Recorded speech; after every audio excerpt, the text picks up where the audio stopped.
Mark Gerald, a man convicted of killing a Panama City woman, has been executed by the state of Florida. The end of his sentence comes over 36 years after the killing. News 13's Amy Diaz tells us what the hours leading up to the execution looked like. The Florida State Prison executed the 18th person this year. Gerald was sentenced to death after killing Tressa Pettibone during a home invasion in 1989.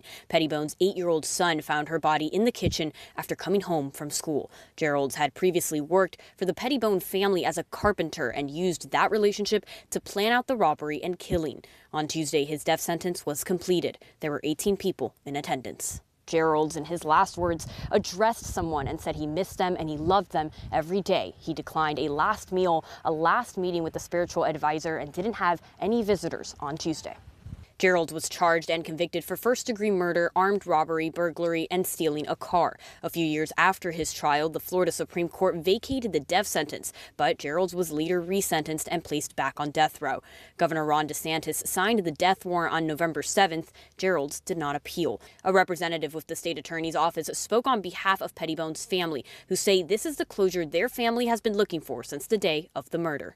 Tomorrow, when we wake up, it will be the first time in nearly 37 years that we don't have to worry about another appeal being filed or another law changing that could potentially thwart the justice we have been fighting for so long. In Bradford County, Amy Diaz, News 13, Panhandle Strong.